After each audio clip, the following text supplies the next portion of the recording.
Channel of Vadodara. Bharatiya Janata party દ્વારા ward number 11માં આવેલ મંદિરમાં સફાઈ અભિયાન હાથ ધરવામાં આવ્યું હતું।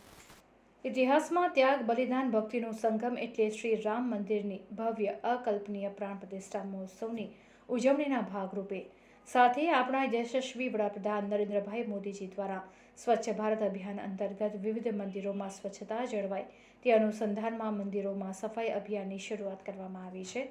જે વોર્ડ 11માં સમાવિષ્ટ શ્રી કષ્ટભંજન દેવ હનુમાનજી મંદિર ખાતે સફાઈના કાર્યક્રમનું આયોજન કરવામાં આવ્યું હતું, જેમાં ડેપ્યુટી મેયર ચિરાગ બારોટ, પ્રદેશ મહિલા મોરચાના મહામંત્રી સીમાબેન મોહિલે, પૂર્વ પ્રદેશ મહામંત્રી ગુજરાત પ્રદેશના શબ્દ શરણ બ્રહ્મભટ્ટ, કાઉન્સિલર સંગીતાબેન ચોકસી, વોર્ડ નંબર 11ના પ્રમુખ જયેશભાઈ પરમાર, વિવિધ મોરચાના હોદ્દેદારો સાથે કાર્યકર્તાઓએ દિવાળીપોરા શ્રી કષ્ટભંજન દેવ હનુમાનજી મંદિરના પ્રાંગણમાં સફાઈ અભિયાન હાથ ધર્યું હતું। સાથે જય શ્રી રામની રંગોળી પણ બનાવવામાં આવી હતી।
આજે વોર્ડ નંબર 11માં દિવાળીપુરા વિસ્તારમાં કષ્ટભંજન હનુમાનજીના મંદિરના પ્રાંગણે સફાઈ અભિયાન રાખવામાં આવ્યું છે। 22મી જાન્યુઆરી જ્યારે રામલલ્લાની પ્રાણ પ્રતિષ્ઠા થવાની છે મંદિરમાં, ભવ્ય મંદિરમાં, ત્યારે માનનીય વડાપ્રધાન નરેન્દ્ર મોદીજીએ એક સંકલ્પ લીધું છે કે બધા મંદિરોનું 14 તારીખથી સંક્રાંતિ લઈને 22 જાન્યુઆરી સુધી જેટલા પણ મંદિરો છે એમની સ્વચ્છતા કરવામાં આવે અને આગળ પણ હું વિચાર કર્યું કે આ કામ ચાલતું રહેવું જોઈએ। જઈ પણ આવે લોકો દર્શન કરવા માટે જ્યારે એવું લાગે કે આપણે એક શ્રમદાન કરવું જોઈએ, એટલે આજથી આ પ્રાંગણમાં પણ આ શરૂઆત કરવામાં આવી છે અને બધા જ વિસ્તારના લોકો સાથે સાથે કાર્યકર્તાઓ આ કાર્યક્રમમાં જોડાયા છે। એટલે ખૂબ સરસ રીતે આ મંદિરની સ્વચ્છતા અભિયાન ગઈકાલે પણ હું કાશી વિશ્વેશ્વર મહાદેવની મંદિરમાં શરૂઆત કરી અને અલગ અલગ વિસ્તારોમાં બાળકો સુધી થકી આ શ્રમદાનનું આયોજન દર રવિવારે થાય એવું આયોજન માટે પણ કહેવામાં આવ્યું છે। એટલે બાળકો મંદિરમાં પણ આવે, ભગવાનની પ્રાર્થના પણ કરે, સાથે સાથે શ્રમદાન પણ કરે।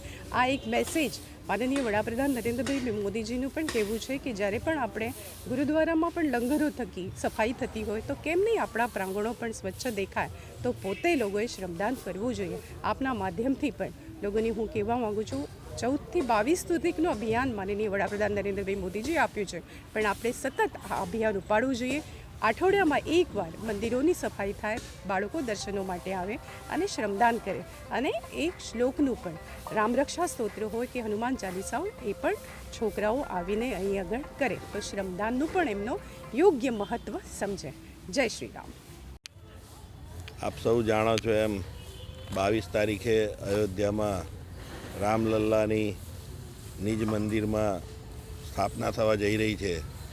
એ અનુસંધાનમાં માનનીય વડાપ્રધાન શ્રી નરેન્દ્રભાઈ મોદીએ બધા જ દેશવાસીઓને હાકલ કરી છે કે આ આવનાર 22 તારીખ સુધીમાં પોતાના વિસ્તારના દરેક મંદિર સાફ સફાઈ કરી અને સ્વચ્છ બનાવવા જોઈએ અને એ અનુસંધાને આજે વોર્ડ નંબર 11માં દિવાળીપુરા હનુમાનજી મંદિર ખાતે અમે સૌ કોર્પોરેટરો, કાર્યકર્તાઓ, સંગઠનના પ્રમુખ, મહામંત્રીશ્રીઓ ભેગા મળી અને આ હનુમાનજી મંદિરમાં સફાઈનો કાર્યક્રમ આજે રાખવામાં આવ્યો છે.